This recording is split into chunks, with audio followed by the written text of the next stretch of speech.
Man, if these people only knew that they have like no clue. I think it's like a demon or some shit, man. You just can't get these people to understand that they what they do is not like not normal. Oh shit, I'm recording. Please like, share, subscribe, comment, hit that notification bell. Let's jump right into it. How to control extreme narcissism coming from members of your immediate family. Let's go. Alright, so dealing with extreme narcissism in the immediate family is especially hard because you can't simply walk away without emotional costs. Control in this case doesn't mean changing them, it means protecting your mind, spirit, and nervous system so they no longer dominate you. That's the key. That's what I'm trying to get across here today. Um, we're not really worried about controlling these narcissistic people. We're just worried about ourselves and um how we can focus on them not dominating us. We don't want to let these narcissistic people into our circle, into our like, you know what I'm saying, into our field. So here we go.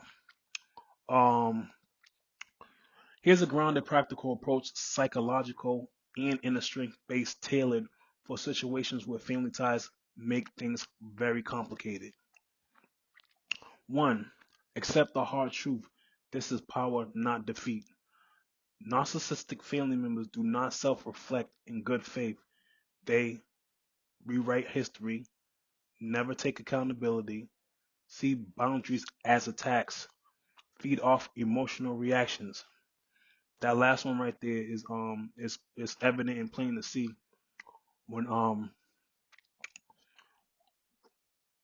so your emotional reactions, how you react to them, that just gives them more motivation to to carry on in the manner that they do. You know what I'm saying?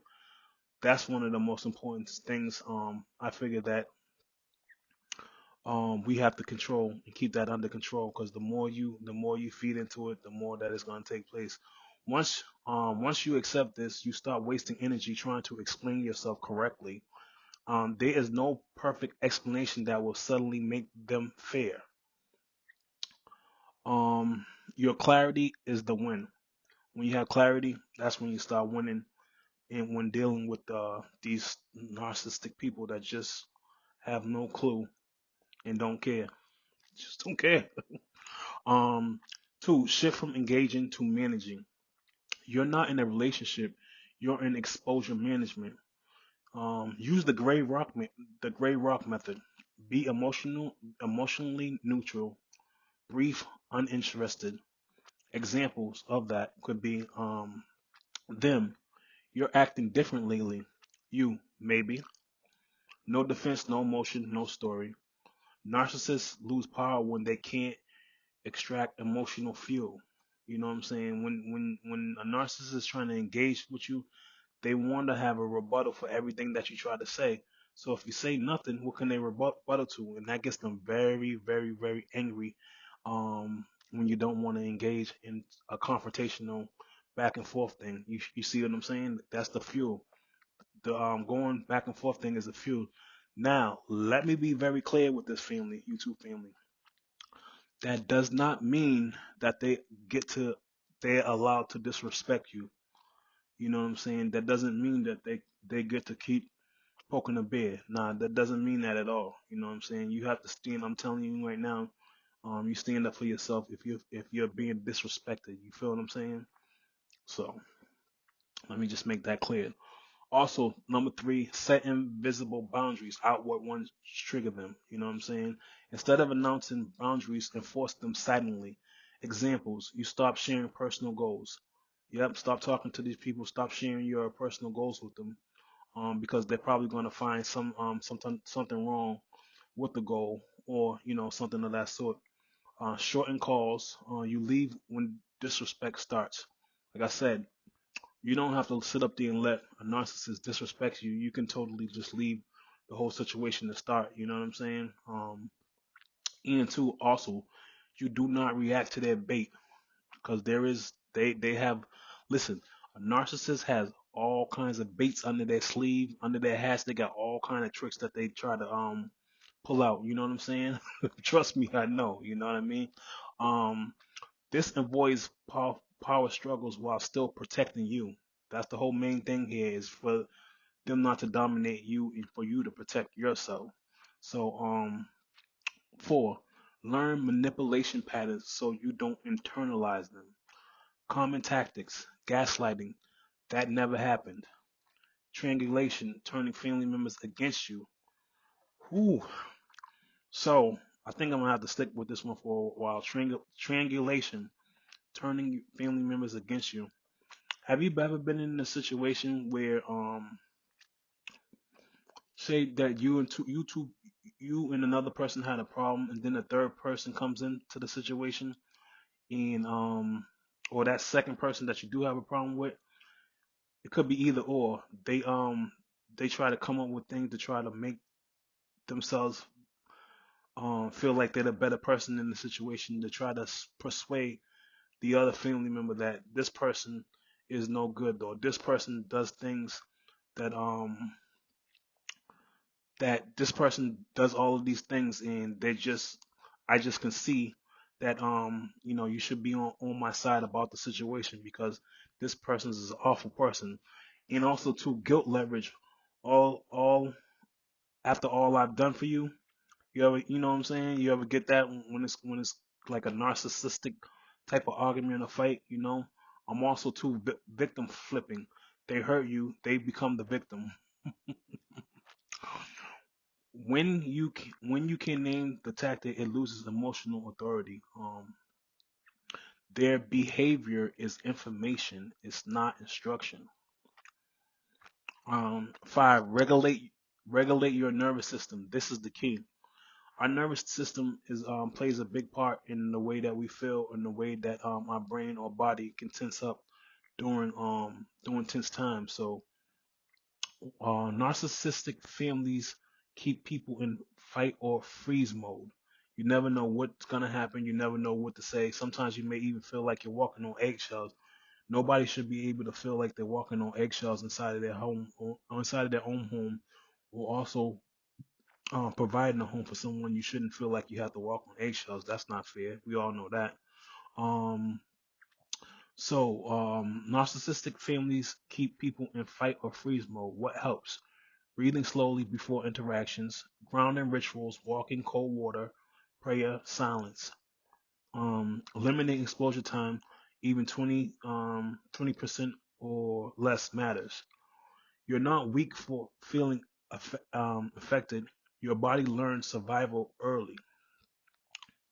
6, drop the role they assigned you.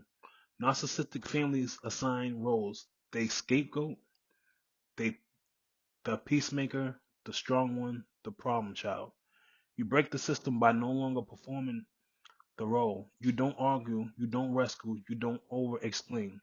Over explanation can be a big thing too, especially when you're trying to explain to a narcissistic how they're wrong in the situation and how they're going overboard with their emotions and stuff like that.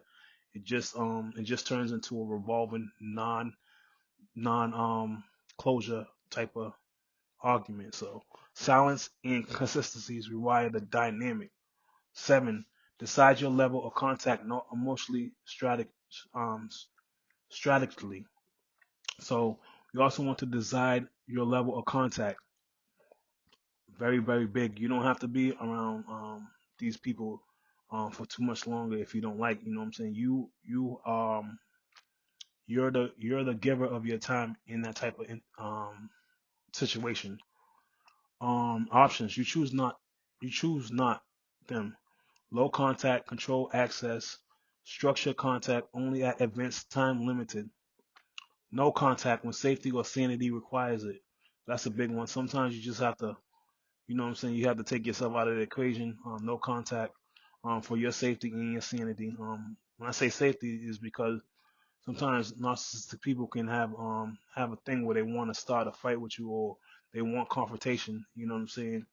Your sanity requires that you walk away from the situation before things get really, really uncontrolled. And that's another thing too when you're dealing with narcissistic people is that things can get blown out of proportion very quick over the stupidest little things, man. And that's what I'm trying to get people's emotions under control, because I'm telling you, man, one little thing turns into one little thing that just blows up, and things happen to where they never should have even been brought there. You know what I'm saying? If you would have just simply just walked away or not gave the narcissistic person your time. You get what I'm saying?